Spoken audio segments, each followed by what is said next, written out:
what?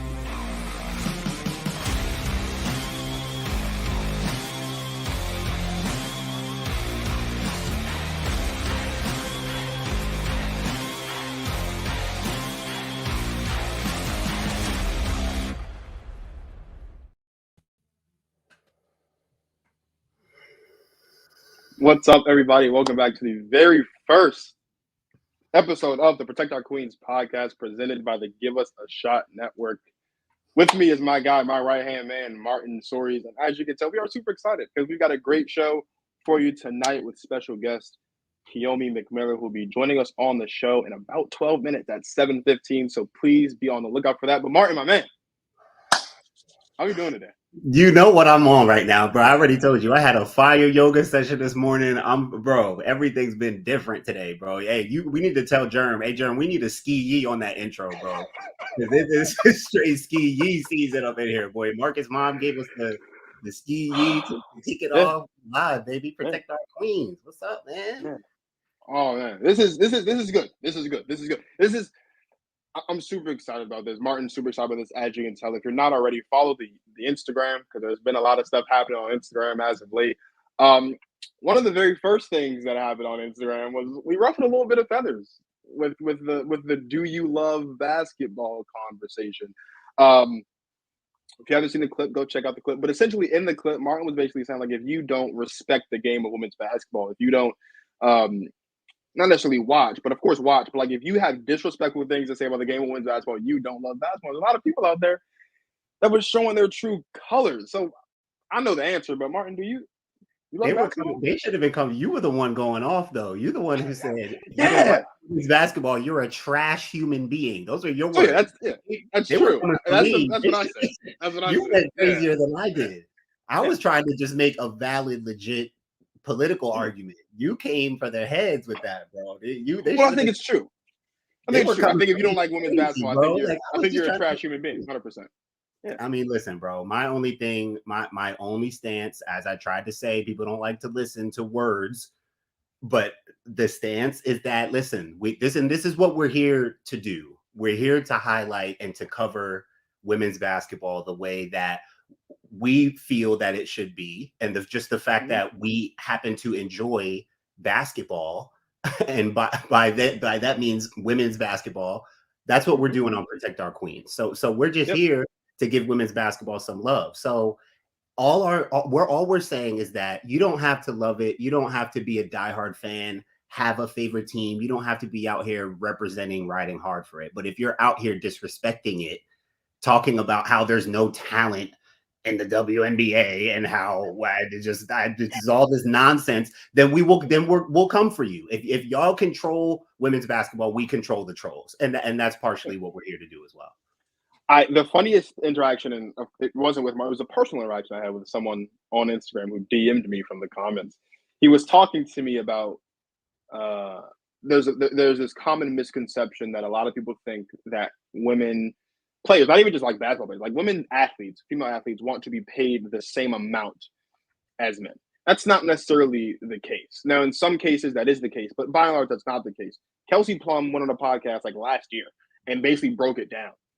Women in the WNBA are not asking to be paid at the level that the LeBron James is and the Kevin Durant and those guys. That's all they're asking. They're asking for the same percentage of revenue, which is a completely different conversation. And there's so many people, and you can tell a lot of them that don't like women's basketball, they say, oh, well, the WNBA has been operating in a deficit for 27 years.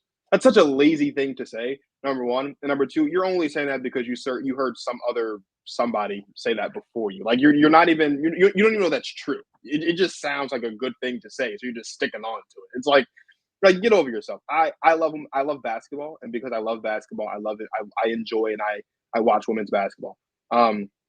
And there's a lot of great basketball. If for some reason you just can't tolerate women playing basketball at any level, professional, college, whatever, we're just saying that you just may not really love basketball. If you're out here saying you love basketball, we're not saying that means you have to be a huge women's basketball fan. We're just saying that if you're taking the time to disrespect women's basketball, it doesn't even matter. I don't care how much you think or say you love basketball. You can't possibly love the sport if you're one person tried to tell me the WNBA and the NBA are two different sports.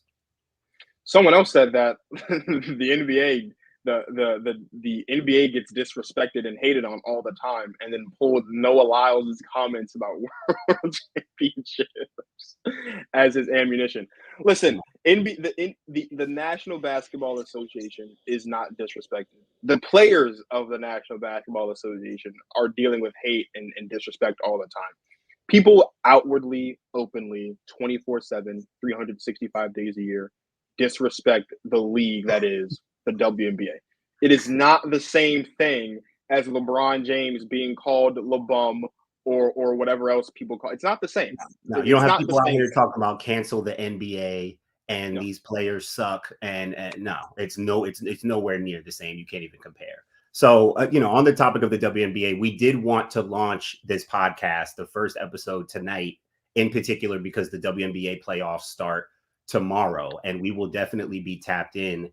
Marcus, let's just go right to it. Okay, so anyone who knows anything about the WNBA right now and how it's set up, the top two teams are the Aces and the Liberty, and we're expecting a potential collision course between those two top teams. But we just want to talk about quickly what our predictions are for possibly the most likely finals matchup that won't be Aces Liberty. So Marcus, where are you on this? And while you're at it, go ahead and give me your sleeper team. I know you've seen the bracket. I've been looking at it. I've been thinking about what could happen here that could get a little interesting. So give me your sleeper and who you think might be the most likely finals matchup if it's not Vegas and New York. So a week ago when we put the show together, I was 100% convinced that the most likely WNBA Finals matchup that doesn't include the Aces or the Liberty would be the Wings versus the Sun. The Wings have given the Aces a lot of issues. The Wings handed, if I'm not mistaken, the Wings handed the Aces their first loss. No, the Sun handed the Aces their first loss of the season. But the Wings have given the Aces trouble, and a lot of that has to do with a couple of things. Number one, Arike Gumbwale, she's inevitable. Like she is what she is. But also, we've seen finally Satu Sabally play full season of healthy basketball. And in my opinion, and Martin knows this, she should be the most improved player for the year because she played a full season of basketball and she played really, really well. But also, something that's gone under the radar, especially the past week and a half, 2 weeks of the season, it's been Natasha Howard, and what she's been able to do down low causes a lot of problems for opposing defenses. When you look at the Aces specifically, they have been sorely missing Candace Parker since Candace Parker has been out.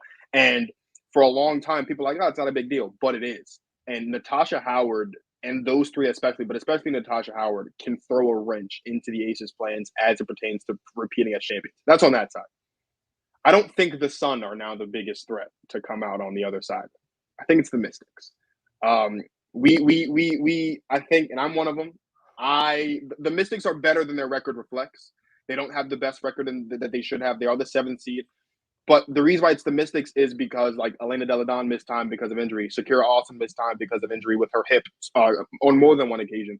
Unfortunately, Christy Toller did tear her ACL a couple days ago against the Sparks. But the Mystics, as I said at the beginning of the season, have a lot to prove. They've got a big chip on their shoulder. They want to prove to the league and to the world that they are not just like the 2019 season wasn't just a flash in the pan, and that they are here and a force to be reckoned with. So if I had to pick two teams that aren't in New York and aren't in Vegas to make it to the finals, it would be the Wings and it would be the Mystics. 100%. I'm glad you're back on with your Mystics, bro. I tried to tell you to stay on with them. You were falling off. But I don't know if Shakira Austin is healthy, though. I think they need Shakira Austin. I think she is not 100% healthy, but here's what I do know. What I do know is if the Mystics go out there, and luckily for the Mystics, they don't have to come home because they're playing the Liberty. They close out their season on the road in New York. They didn't come home. They're still in New York, which is great for them. If they can win game 1 or game 2, they get a game 3 at home here in DC. Shakira Austin will probably want to play in that game. She'll probably be ready to play in that game, hopefully. She will be the X factor because she has her best games at home in front of the home ground here in DC for the Mystics. So of course, not just as far as making it to the next round, but a win on the road for the Mystics is, of course, job number 1. Especially considering how they closed out their regular season, giving the game winner from your girl Brittany Sykes to close out the season. Yeah.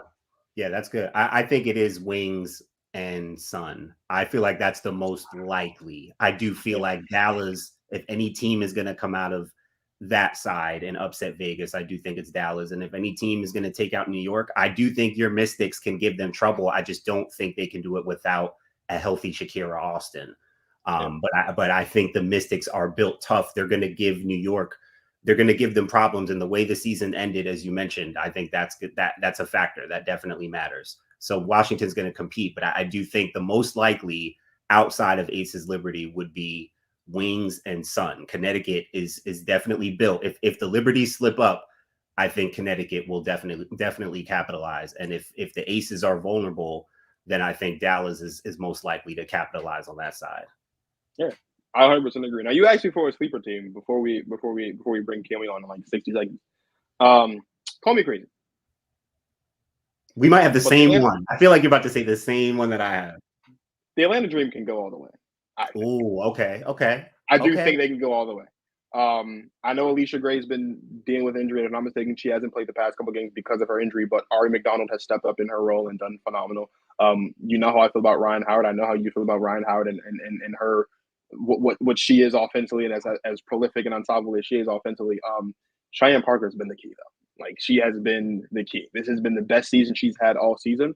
There have been several instances throughout the season when head coach Tanisha Wright has gone viral for her very, very tough love on this team. Like just shooting it straight and saying like there have been situations where this team has not been ready, hasn't proved that they've been ready to compete for a championship, compete amongst the best in the league. And say what you want about like the tough love, like it worked because they're here. They're the fifth seed, and I would say a winnable series against the Dallas Wings. Like that is not by no means a series that they can't win. I would say that the Dream would be the sleeper team just because they have that ruggedness, they have that intensity, they have that fire, and they have the desire and the will. And similarly to the Wings, they do have a bit of size, and the Aces have struggled with teams against the size. Unfortunately for the Aces, the two teams that are most likely to knock them out are on their side of the bracket, and they've got to go through one of them to get back to the finals. So my sleeper team is the Dream, but I think I know who your sleeper team is. I think I do. Really? Now, I think don't so. know, bro. I think so. Quiet as it's kept, I think my sleeper is Minnesota, bro. Yeah, I think yeah, I'm looking at Minnesota, and yeah, Diamond Miller, Jersey girl. That girl does not know how to lose. She doesn't like to lose. She is a pure winner. Been covering her since yeah. high school, and she didn't lose a whole lot at Maryland either in college. She's had a few big games. She's had some, 20 plus point games. She's been feeling her way out. We know what Nafessa has been doing. She was named second team all league, deservingly. I think Minnesota can give Connecticut some problems. I think that's my sleeper because they started out 0-6, but they've turned it around. They have a championship coach, Cheryl Reeve. And they have players, man. I think they're my sleeper. When I look at even just the matchups and the way it's set up, I'm looking at Minnesota, keeping my eye on them. I'm one last shot at haters before we bring him out. There's been a lot of people that have said there's no such thing as high level basketball in the WNBA or in women's basketball in general. You want to see some high level basketball?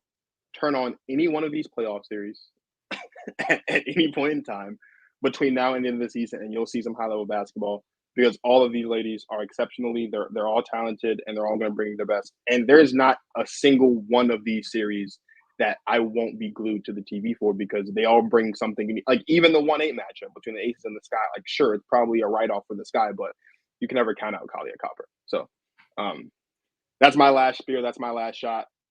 Arton, would you please do the honors of Yes, bringing sir. on the guest of honor for tonight? Yes, sir. Yes, sir. A lot of fun. Great to be here again. Much love to Give Us a Shot Network, Germ, and all the love from the network so far. Much love to you guys for letting us host this platform and host this premiere episode with a very, very special guest. I have been waiting to talk to this girl for a little over a year now. I've been jumping through hoops of fire and praying to the basketball gods and doing my yoga and making sure I'm aligned and prepared for this blessing. Because my Lord, my Lord, I've been watching basketball. I've been in this basketball thing all my life. And I've been tapped in with women's basketball almost all my life. I've been up close and personal with some of the best ever. And just like some top high major BCS coaches have told me, who I've talked to about this girl, just like they've said, I've never seen anything like this girl. Flat out. I just haven't. And it's not about better or comparing. It's just about what this girl can do. She is special. So after, as we used to say in the church, after the next selection from the choir, the next voice that you will hear is that of the 5 stars, the only high school player signed to the Jordan brand right now, the product herself, Miss Kiyomi McMiller. Let's get it. Looks like our choir has stage right. All right, so we're just gonna bring the preacher on. I don't know what's happening with this thing. Bring her on. Bring her on. Yeah, let's do it. Welcome to the show. How you doing? Doing good. Doing good. Marcus, Dwayne Marcus, we absolutely must protect our queen, Miss Kiyomi McMiller. We will. Absolutely. Kiyomi, how you feeling, girl? I'm feeling good. Glad to be on the show. Glad to have you here. Man, we're so glad to have you here, girl. Listen, I want to jump right into it. And I want you to just go ahead and just lay it out, paint the picture for me, girl, because I have questions that I need answers to from you. Please just tell me how you got like this. Just take me back to where it started. Dribbling, feel, basketball, hand speed. Just take me all the way back and tell, like, how did you get like this? Like, lay it out for me. So when I first started playing in a church league in like kindergarten, and then after that, my first time playing AAU was in first grade on my 3rd grade team that my parents coached. They coached me in kindergarten too, but that was my first time playing AAU. We got smashed a lot. I'm not gonna lie, we did. But being how I am, my dad, he grew up around a lot of players, a lot of really good players, and he took stuff from them and taught the stuff to me. And he took stuff from the players he used to watch growing up, and he taught me all those things. Wow, and you were just picking them up naturally? Just, I mean, what do you remember? What do you remember learning first? Like, what was he showing you? We did a lot of like footwork stuff. A lot of footwork. Like, give me an example. What's something that you did a lot that I can't let the secrets. Oh,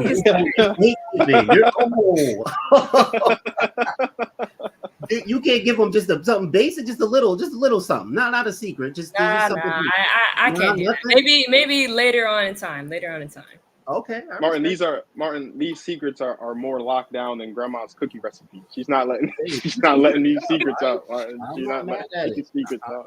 I understand. She's not letting these secrets out. I'll give you one. I'll do one. We used to work on a lot of like jabs. I'll say that. A lot of jabs. Okay, that makes sense because I'd be seeing you jabbing the souls out of girls. Like, Jesus. So, Kiyomi, you have a very unique skill set, like a skill set that not many players on either side, like the men's side or the women's side, have. And and because you started at such a young age, like it's gotten to the point now where it looks like you mastered it. Like we were talking on one of our clips how it looks like you just go out there and it's just second nature to you. Do you have, when you're bringing the ball up the floor, is there a specific thing you're trying to do, or does it all just come like it's like just a thing, like it just happens, and next thing you know you're at your spot, dropping the bucket? Like what does that look like for you? So people actually ask me that a lot. It's really, I'm reacting on what the defender does. Like if the defender plays me a certain way, then I kind of already know what I'm gonna do.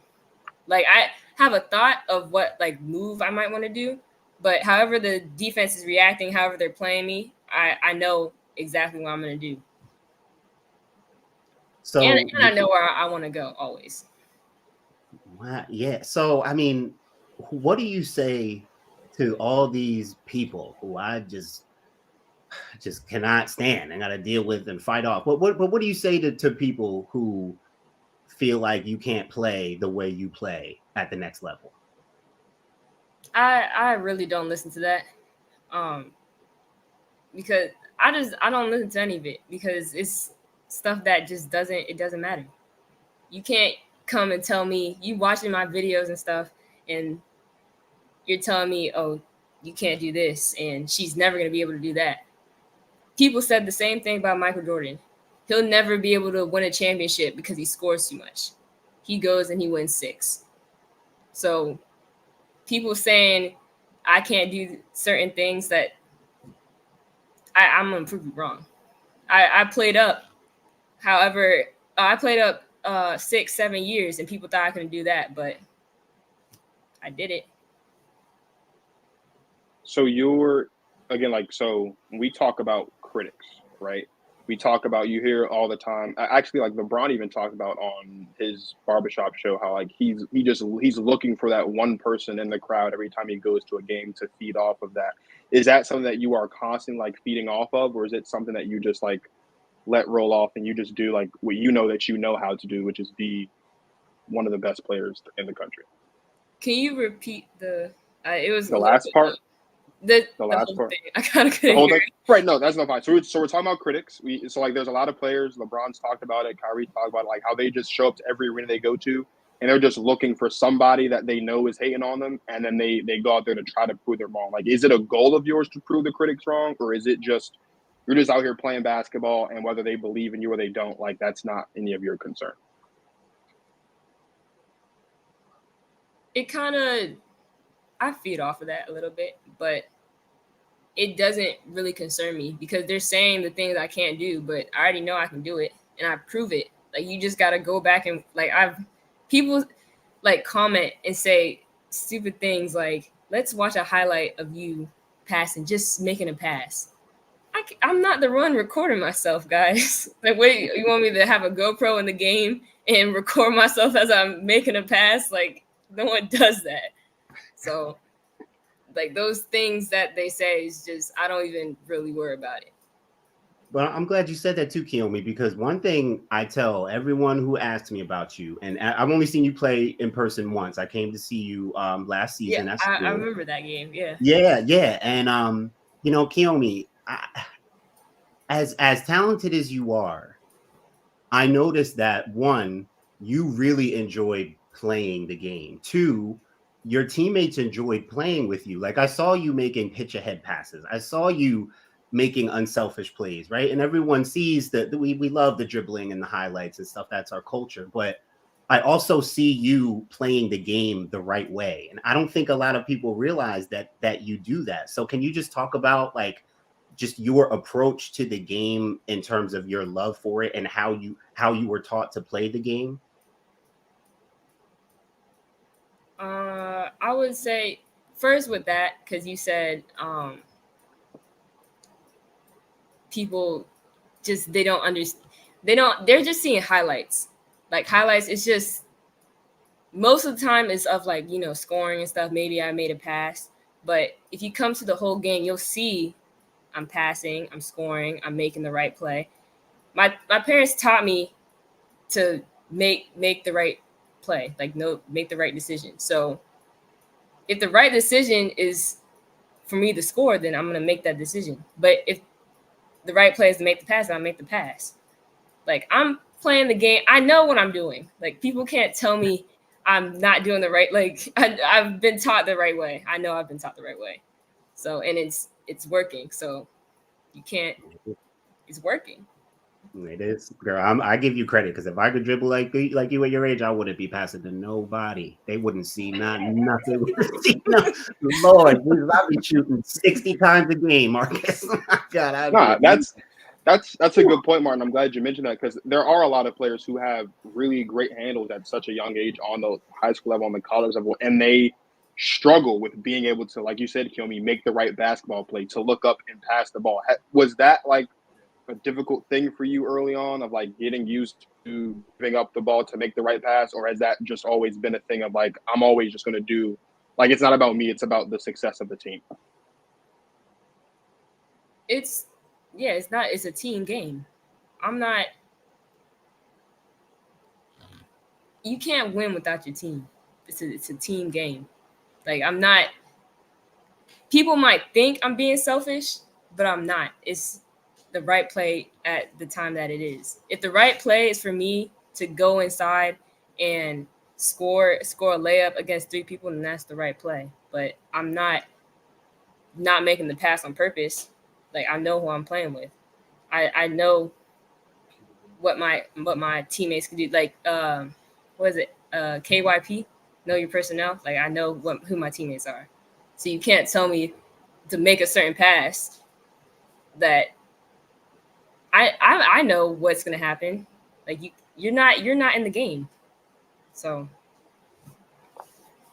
Kiyomi, let's talk a little bit just about the recruiting process. I know you recently put out your top 7 schools.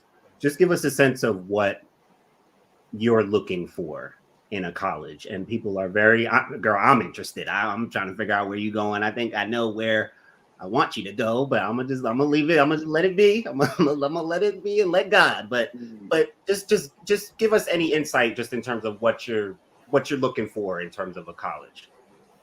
So all the schools that I have, they're all coaches that I trust. I'm really big on trust when it comes to the college that I'm gonna pick. All these coaches have either known me and my family for a long time, or they've built a relationship where I believe that they're telling me the truth. Because I don't want to go to a school where I don't want to go to a school where they're gonna tell me one thing and then I get there and I'm riding the bench. Like, go to a school that you know you're actually gonna play at. So that's kind of how I'm picking. That's how I'm gonna end up picking my school.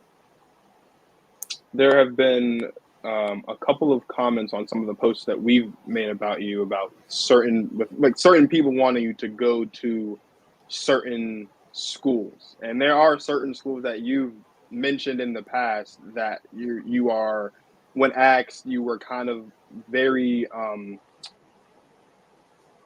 you don't care, because like you want to go, like you said, you want to go where you're going to be loved and appreciated and respected for your game.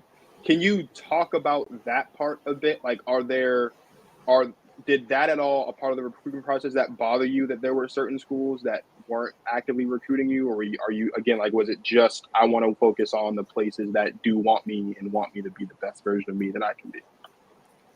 No, because why would I want a school to recruit me just cause? If you know you're not gonna play me, why even bother? That's just a waste of my time and yours. So it's no point of even bothering to recruit me. Kiyomi, who are some of your like favorite players? Who are some of the most I'm assuming the most creative players are some of your most favorite, but just tell me some of your favorite players. So favorite, actually, I'll do both. Okay. So some of my most, okay, all time. All time. All right. So my favorite players is Michael Jordan, Kyrie, KD, Dr. J. Those are my 4. Ooh, And hey. I'll That's say a stacked 4. That's a stacked 4. they're all people I take a little something from. But I'll say the most creative. I'll do all time and right now. Of the game right now, I'll say Kyrie, Steph, Chris Paul, Luka, and Jokic. They're some of the most creative people of the game now. Of all time is Magic, Dr. J, Michael Jordan, Jason Williams, Rod Strickland, and Pistol Pete. Ooh. That's a list. That's a list. God. That's a list. God in there. That's a list. Yes. I want to ask you this question. It's kind of similar. I've asked Martin this question, and Martin loved this question when I asked him. So I want to ask you this as well. Your bag, of course, as you know, because you've been working on it for a long time, your bag is very deep, and there's a bunch of different things in your bag offensively. If you had to rank, like, who would you say have the 5 best bags right now in basketball? Right now, this game? Right now, in today's game, yeah.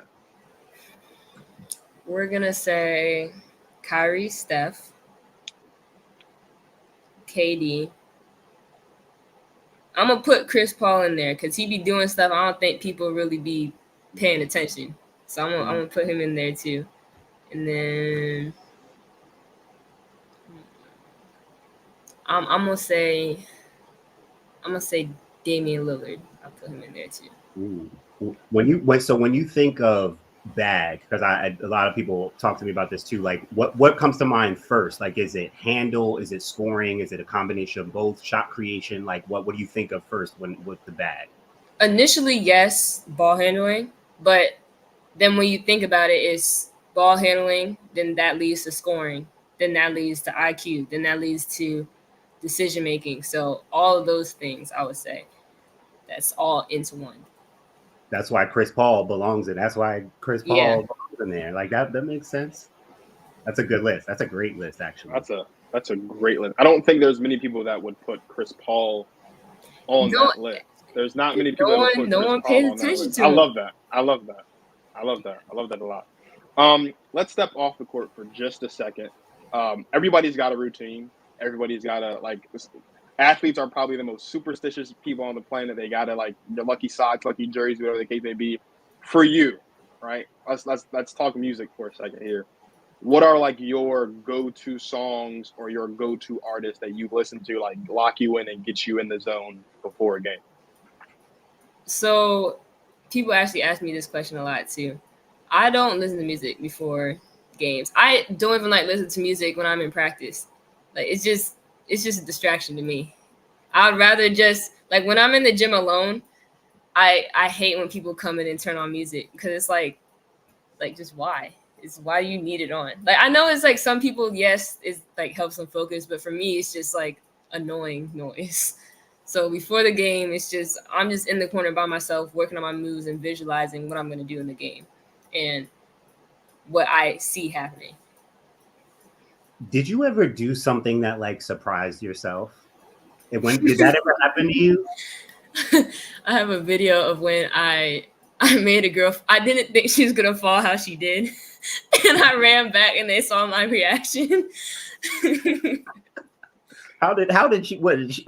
I don't even want to. That sounds It was bad. the whole video. You can see it's me in the house. We like to say it's a story. Like the basketball game is a story, and there's chapters in between. So through the whole highlight, you can see her like stumbling, and then like the last clip of her guarding me, she falls. So it's like it leads up to the fall. The girl after that, she was so nice, and like every time I saw her, I said hi. The last time I saw her, I think was this year, and we had like a whole conversation. She's a very nice girl. Oh Lord, she's nice too. She's nice about it. Kiyomi, do you remember what you did to make her fall? You didn't expect her to fall? It was just The way she did, the way she it was the way it was just the way she fell. It was just that's what caught me off guard. But I don't remember what move I did. I don't know. It was just I just remember the whole time she was guarding me, she was just playing very hard defense. Mm-hmm. Like she was guarding me very aggressively, and that's why I got her to fall. Yeah. That's why. That was a mistake. That was a mistake. That was a mistake. You have the Jordan headband on, Kiyomi. Martin mentioned at the top during your intro that you're the only high school athlete right now that is signed to the Jordan brand. What was that process like for you? What was that experience like for you leading up to you being signed with the Jordan brand? Just being with the brand is incredible. This year I've gotten to do so much traveling, and I've just learned so much about the business of basketball. And my parents, they've tried to teach me about the business, but being with the brand takes it just to a whole different level. And that's your favorite player. Yeah. All-time favorite player. And the girl I love this girl, man. Of course. On the subject of Jordan too, like what do you take? What are some things you took from his game? You say you take from something. You named your favorite players, and everyone you take something from. What were things that you watched with Jordan early on that you took from his game? His jump shot, his fadeaway. Actually, I do post. I'm not in the post a lot, but I do post moves. I took some of the his footwork too. That's a big part of the game. there's one play that I can say, like there's a play where he's dribbling backwards, going between legs backwards against Larry Bird, like in the corner. I do that a lot, and me and my dad will talk about it, like that's something I do. So that's like watching him and then knowing that I do that. It was just like that's pretty cool. I just want to ask this question because you mentioned your dad a lot, and it's a question I think is worth asking. I don't know. You ever beaten your dad 1-on-1? All the time. he wouldn't agree. I talk trash to him like all the time too. We'll be driving the car one day. Cause I go in, I work out outside, and he'll say like silly stuff like, "Oh, this is the good weather." I'm like, "The good weather for what?" He'll say, "The good weather to get beaten." I'm like, "What are you talking about? You ain't beating me." Weather ain't gonna help you. Kiyomi, wait. So how long have you been talking about your father like that? Lord, how long have you been beating? He's always talking trash though. The last time he played me was like when I was probably in like middle school, and he beat me. But he's not gonna beat me now. He's not beating you now. He's not beating you now. And don't have on shoes, but he doesn't want to play though. I'll be like, "So when's the next time we're gonna play?" He'll say, not today. I don't have the right shoes." Oh. He knows he's created a monster. He knows he created a monster. Kiyomi, your mom hooped as well, right? Mm-hmm. Yeah. She's done. She's retired though. She doesn't really. Yeah. She just coaches me now. Yeah. What are some things that you kind of like take from your mom, like some of your main lessons from your mom and main lessons from your dad, like basketball wise? You said lessons, right? Yeah. So for lessons, I would say, let me see. I'm trying to think. I would say one thing is what they both say is from a young age has always told me just to be humble. That was something they've always told me, and I really think about that a lot. Like seeing other players and how they talk, it's just like to me it's just unnecessary, and I don't like it. Well, thank God for that, because like you wouldn't like me if I was playing like that at 7-16, boy. Yeah, humble. You wouldn't be able to tell. You can barely tell Martin anything now. And that's a fact. And that's Martin. That's you put handles on Martin, so not even you putting the handles on Martin, you definitely wouldn't be able to tell him anything. Not at all. Yeah. Not at all. Right. Kiyomi, we've kind of talked about, of course, this entire conversation, and you've definitely gone back to the family values and the family aspect and how important they are in your basketball upbringing. And basically, you kind of alluded to the fact that basketball is in your blood. If you had to leave a legacy behind, like what would you want your legacy to be when you're done with the game of basketball? That I'm the greatest of all time, and I want people to know that you don't have to play the game a certain way. Like they really say it mainly to the girls. They always try to say they have to play a certain way, but that's not true. Another thing is when certain players play, I want to erase the whole idea of they're playing street ball. Like that's not, they'll say that like to me, and I'm just like, I'm doing everything within the rules, so it's not street ball. It's just not. You can't say something like figure out what street ball is, then say whatever you gotta say, because I'm not playing street ball. I'm playing within the rules. Kiyomi, what going along with kind of like your legacy, and I kind of want to go back to like just the love of the game. You know, I train kids, I train girls who on all levels of the love spectrum when it comes to basketball, and you know what I'm talking about. Some people like the game, some people love the game, some people kind of like it, some people whatever, you know. And I'm talking about players, like people who say they want to go and do certain things. What would you say to young girls, especially who are coming up who say they want to play at a certain level, who want to get to a level that you're at, or who want to be a big time player? What are just some of the things, or just simple things that you would say to young girls that have those aspirations? I would just say work hard, and you just got to set yourself apart. If there's a goal that you want to get to, you have to set yourself apart from everybody else. You can't just fall in line and do what everybody else does, because then you won't get to that goal. You are you're giving us some great lists throughout the course of the conversation. There's one more list we're going to ask you for. Kiyomi, right now, as you know, women's basketball is definitely on the rise, between attendance, between viewership, between just overall interaction with the game.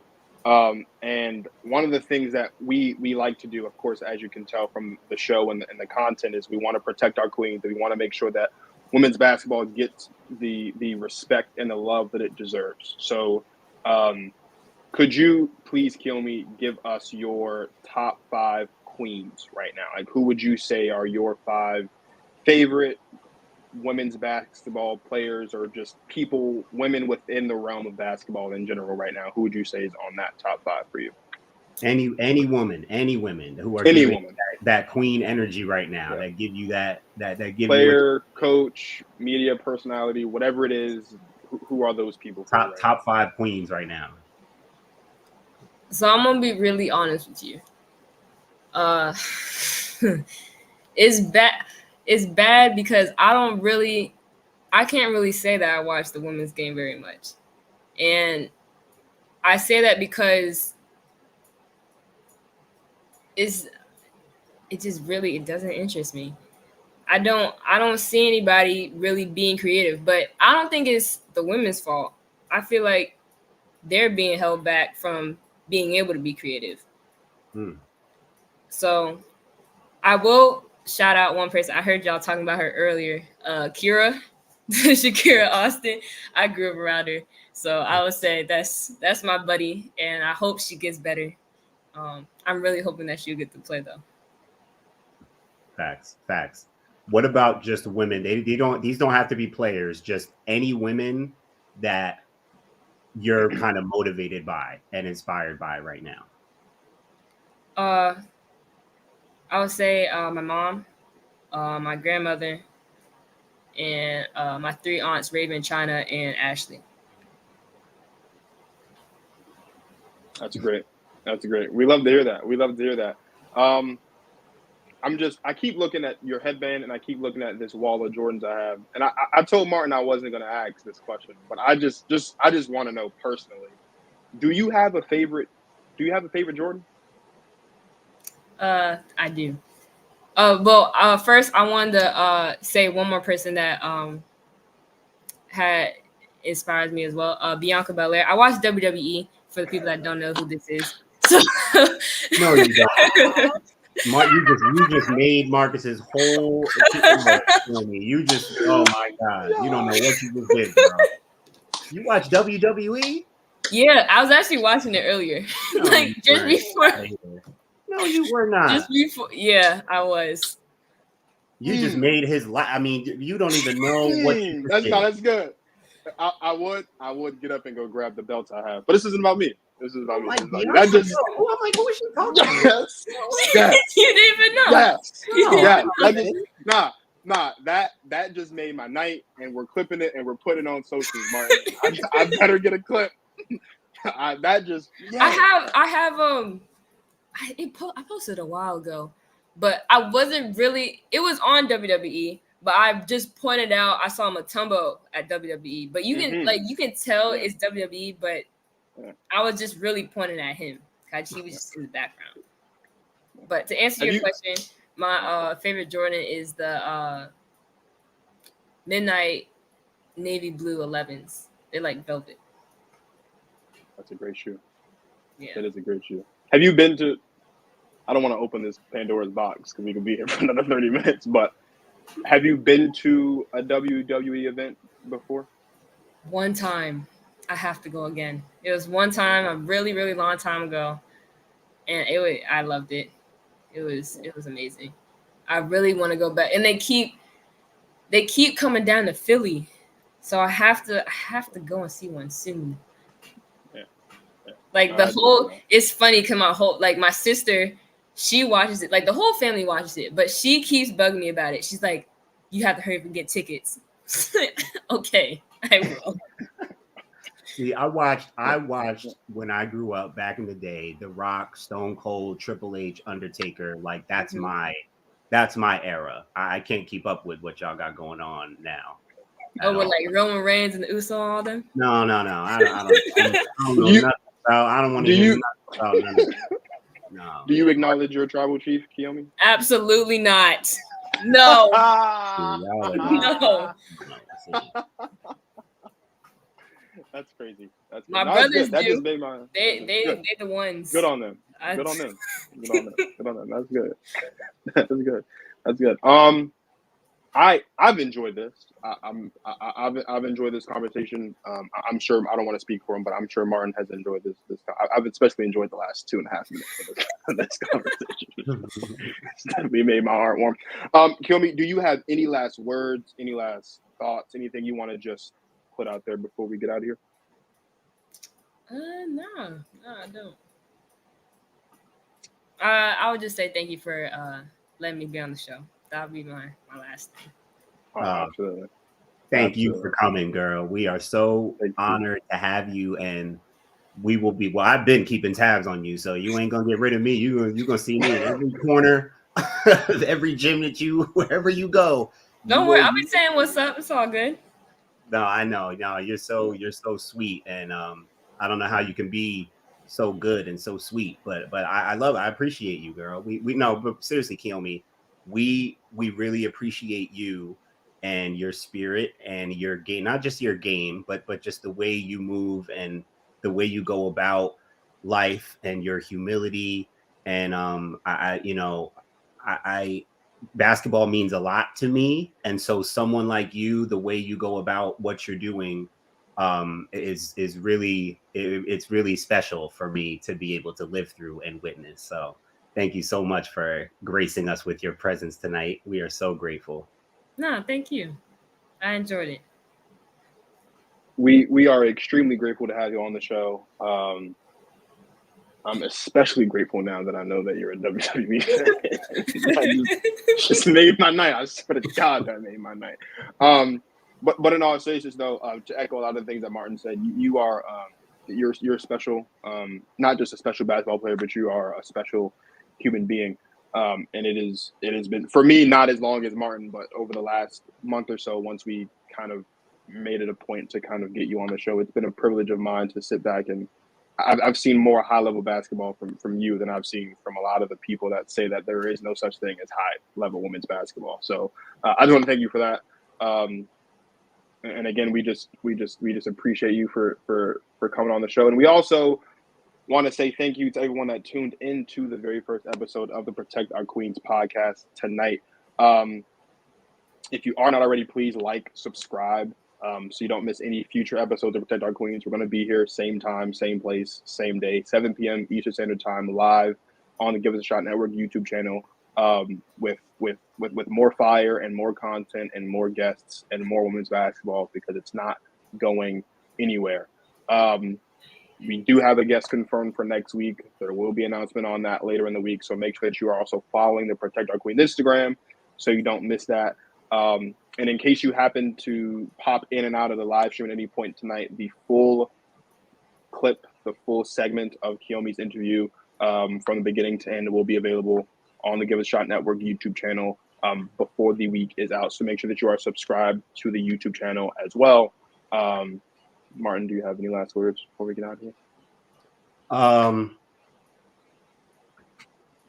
Kiyomi, do you know when you're going to announce when you're going to school? Do you know when you'll have a decision? Nah. just going with the flow. I got my first official visit this Thursday at Rutgers. That's my first one. So I just started doing all my officials. Wonderful. Well, I'm just going to leave it at that. But yes, ma'am. Well, listen, we wish you the best throughout this final phase, this final process. We'll be watching.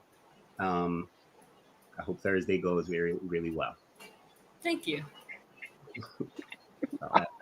I'm done. Thank you guys for watching. Thank you, Kiyomi, for coming on. We've actually wrapped up 7 minutes early, which gives me enough time to eat dinner, sit down, she got watch stuff to do anyway. I know. She got stuff to I've do. I've got a date with my couch in NXT, which Martin doesn't even know what that is because he's not a wrestling fan. It's okay. It's totally fine. It's totally fine. So for my guy, Martin Soaries, and our special guest, Kiyomi McMiller, this is Marcus of the Protect Our Queens podcast. Thank you guys for watching. You guys have a safe night. We'll see you next week.